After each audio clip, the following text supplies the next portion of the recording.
सपन्याह भविष्यवक्ता की पुस्तक अध्याय 1। सपन्याह भविष्यवक्ता की पुस्तक अध्याय 1। आमोन के पुत्र यहूदा के राजा योशिय्याह के दिनों में यहोवा का यह वचन सपन्याह के पास, जो हिजकिय्याह के पुत्र अमर्याह का परपोता और गदल्याह का पोता और कुशी का पुत्र था, पहुंचा कि मैं धरती के ऊपर से सबका अंत कर दूंगा।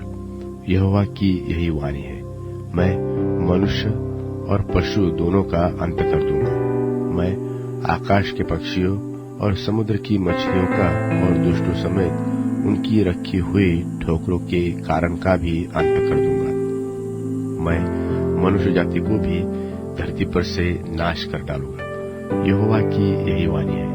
और मैं यहूदा पर और यरूशलेम के सब रहने वालों पर हाथ उठाऊंगा और इस स्थान में बाल के बचे हुओं को और याजकों समेत देवताओं के पुजारियों के नाम को नाश कर दूंगा। और जो लोग अपने अपने घर की छत पर आकाश के गण को दंडवत करते हैं और जो लोग दंडवत करते हुए इधर तो यहोवा की सेवा करने की शपथ खाते और अपने मोलेक देवता की भी शपथ खाते हैं, और जो यहोवा के पीछे चलने से लौट गए हैं, और जिन्होंने न तो यहोवा को ढूंढा और न उसकी खोज में लगे, उनको भी मैं सत्यानाश कर डालूंगा।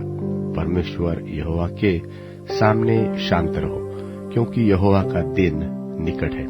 यहोवा ने यज्ञ सिद्ध किया है और अपने पहुनों को पवित्र किया है।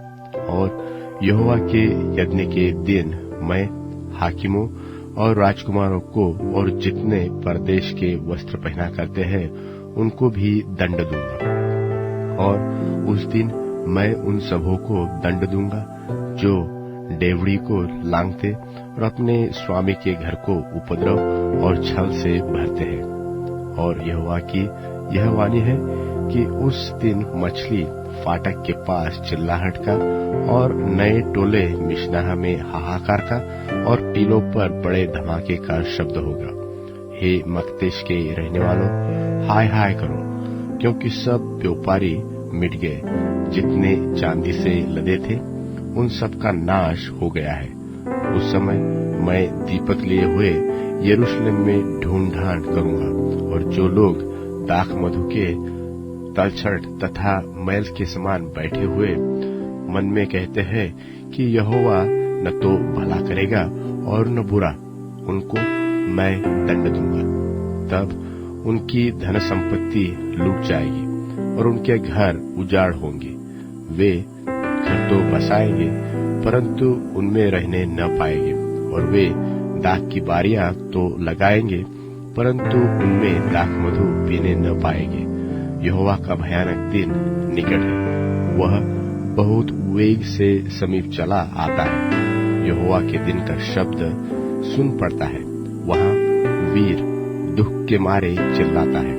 वह रोष का दिन होगा, वह संकट और सकेती का दिन, वह उजाड़ और उधेड़ का दिन, वह अंधेर और घोर अंधकार का दिन, वह बादल और काली घटा का दिन होगा।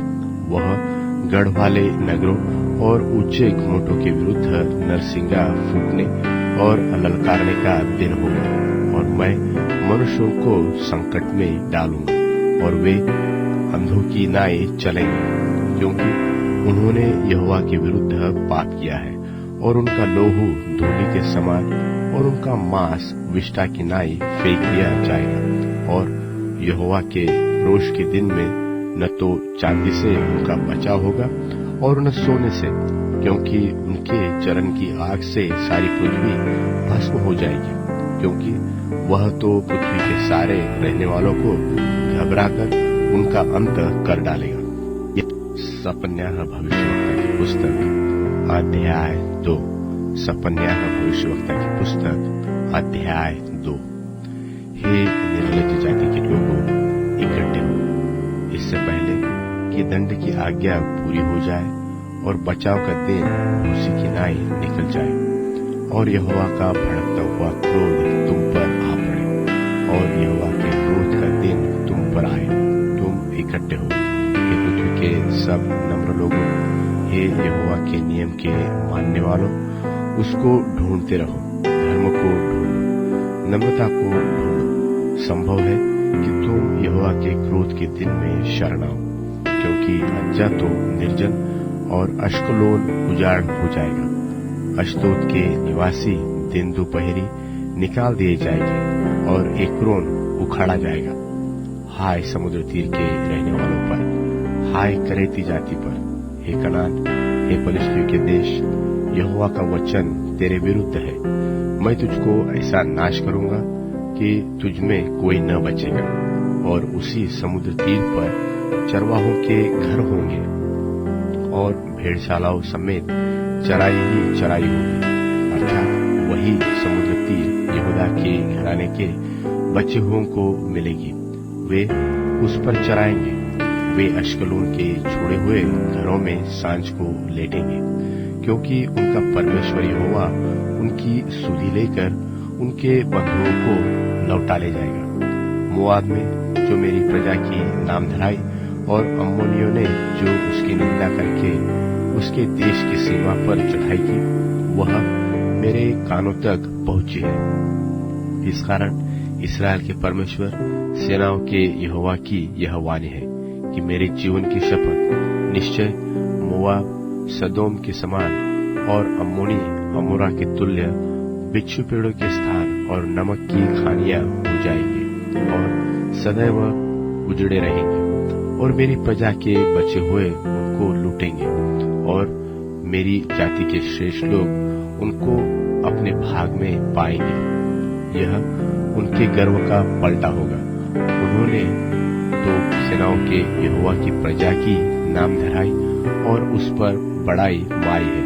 यहोवा उनको डरावना दिखाई देगा, वह पृथ्वी भर के देवताओं को भूखों मार डालेगा, और अन्य जातियों के सब द्वीपों के निवासी अपने अपने स्थान से उसको दंडवत करेंगे। हे कुशियों, तुम भी मेरी तलवार से मारे जाओगे।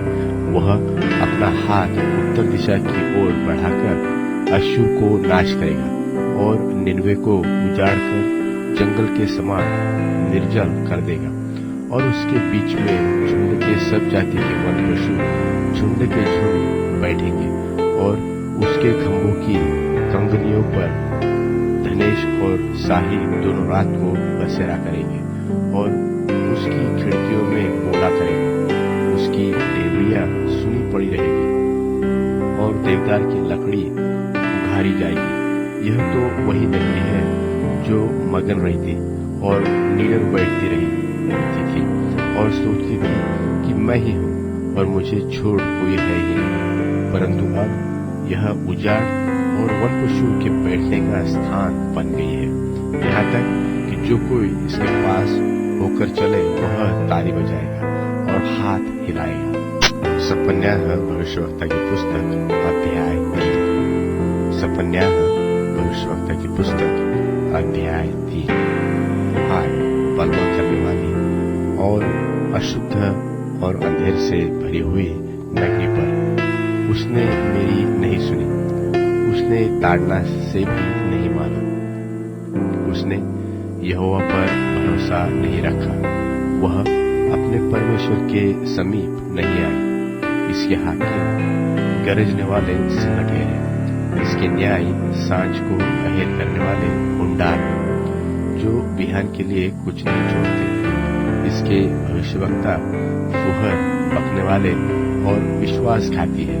इसके याजकों ने पवित्र स्थान को अशुद्ध और व्यवस्था के खींच-खाच की है। यहोवा जो उसके बीच में है वह धर्मी है, वह कुटिलता न करेगा, वह अपना न्याय प्रति भोर प्रकट करता है, चूकता नहीं, परंतु कुटिल जन को लज्जा आती नहीं। मैं अन्य जातियों को नाश करता हूँ, यहाँ तक कि उनके होने वाले घूमट उजड़ गए। मैंने उनकी सड़कों को सुनी किया, यहाँ तक कि कोई उन पर नहीं चलता। उनके नगर यहाँ तक नाश हुए कि उनमें कोई मनुष्य वरन कोई भी प्राणी नहीं रहा। मैंने कहा, अब तो तू मेरा भय मानेगी और मेरी ताड़ना अंगीकार करेगी। जिससे उसका धाम उस सब के अनुसार जो मैंने ठहराया था नाश न हो, परंतु वे सब प्रकार के बुरे बुरे काम यत्न से करने लगे। इस कारण यहोवा की यह वाणी है कि जब तक मैं नाश करने को न उठूं, तब तक तुम मेरी बाट जोहते रहो। मैंने यह ठाना है कि जाति जाति के और राज्य राज्य के लोगों को मैं इकट्ठा करूंगा कि उन पर अपने क्रोध की आग पूरी रीति से भड़काऊं, क्योंकि सारी पृथ्वी मेरी जलन की आग से भस्म हो जाएगी। और उस समय मैं देश देश के लोगों से एक नई और शुद्ध भाषा बोलवाऊंगा कि वे सब के सब यहोवा से प्रार्थना करें और एक मन से कंधे से कंधा मिलाए हुए उसकी सेवा करें। मेरी तितर बितर क्यों ही प्रजा मुझसे विनती करती हुई मेरी भेंट बनकर आएगी। उस दिन क्या तू अपने सब बड़े से बड़े कामों से, जिन्हें करने से तू मुझसे फिर गई, लज्जित न होगी? उस समय तो मैं तेरे बीच से सब फूले हुए घमंडियों को दूर करूंगा और तू मेरे पवित्र पर्वत पर फिर कभी अभिमान न करेगी। और मैं तेरे बीच में दीन और कंगाल लोगों का एक दल बचा रखूंगा और वे यहोवा के नाम की शरण लेंगे। इस्राएल के बचे हुए लोग न तो कुटिलता करेंगे और न झूठ बोलेंगे और न उनके मुंह से छल की बातें निकलेंगी। वे चरेंगे और विश्राम करेंगे और कोई उनको डराने वाला न होगा। हे सियोन, ऊंचे स्वर से गा। हे इस्राएल, जय जयकार कर। हे यरूशलेम, अपने संपूर्ण मन से आनंद कर और प्रसन्न हो। यहोवा ने तेरा दंड दूर किया, तेरा शत्रु भी दूर किया है। इस्राएल का राजा यहोवा तेरे बीच में है, इसलिए फिर विपत्ति न भोगेगी। उस समय यरूशलेम से यह कहा जाएगा कि मत डर, और सियोन से यह कि तेरे हाथ ढीले न पड़ने पाए। तेरा परमेश्वर यहोवा तेरे बीच में है, वह उद्धार करने में पराक्रमी है। वह तेरे कारण आनंद में मगन होगा, वह अपने प्रेम के मारे चुपका रहेगा, फिर ऊंचे स्वर से गाता हुआ तेरे कारण मगन होगा। जो लोग नियत पर्वों में सम्मिलित न होने के कारण खेदित रहते हैं, उनको मैं इकट्ठा करूंगा, क्योंकि वे तेरे तो है और उसकी नामधराई उनको बोझ जान पड़ती है। उस समय मैं उन सबों से जो तुझे दुख देते हैं उचित बर्ताव करूंगा और लंगड़ों को चंगा करूंगा और बरबस निकाले हुओं को इकट्ठा करूंगा और जिनकी लज्जा की चर्चा सारी पृथ्वी पर फैली है, उनकी मैं प्रशंसा और कीर्ति सब कहीं फैलाऊंगा। उसी समय मैं तुम्हें ले आऊंगा और उसी समय मैं तुम्हें इकट्ठा करूंगा, और जब मैं तुम्हारे सामने तुम्हारे बंधुओं को लौटा लाऊंगा, तब पृथ्वी की सारी जातियों के बीच में तुम्हारी कीर्ति और प्रशंसा फैला दूंगा। और यहोवा का यही वचन है।